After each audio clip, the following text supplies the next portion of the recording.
Włącz w ogóle ten ekran z kodowaniem na przeglądarkę.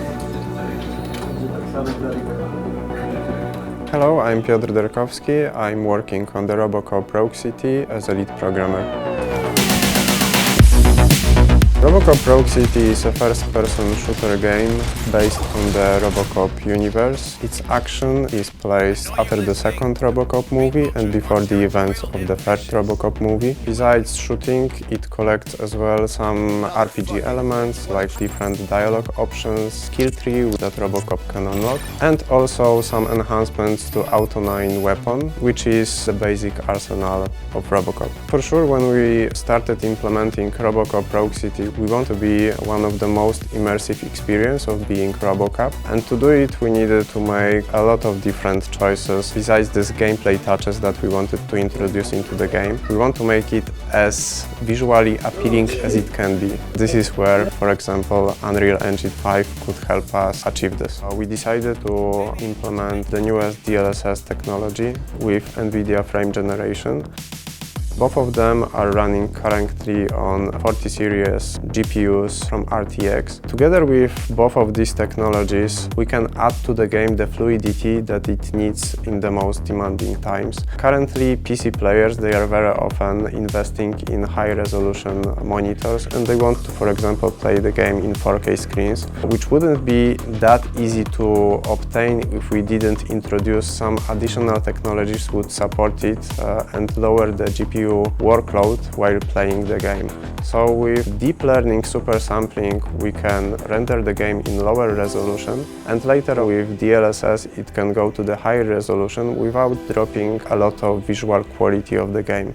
The players can still choose the highest possible options and then later on play the game in high resolution screens with relatively high frame rates.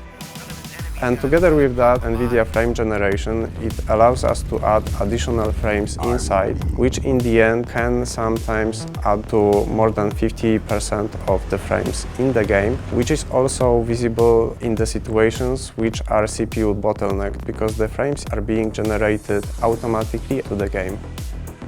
In the end, what we want to show an immersive world with nice visuals inside. The more frames there are, the better it looks and the better the player can feel it inside. With all these technologies like DLSS and frame generation, what we can make the game really fluid, almost like the Hollywood movie experience.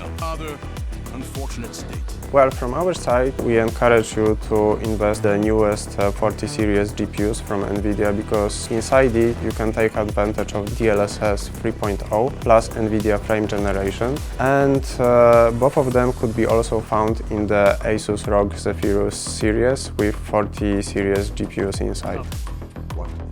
I'm pretty sure DLSS will be a standardized approach while developing games, and the reality shows that most of the time when there is the new technology that we can take advantage of, we are very often using all of the resources that we can to make it happen. Sometimes it comes with the cost, and the cost is lower frame rates. So in the end, once we have DLSS and frame generation, we can compensate here by this additional AI firepower reconstruction of the images. The player can still take this higher frame rates to feel and have this all the time on the screen.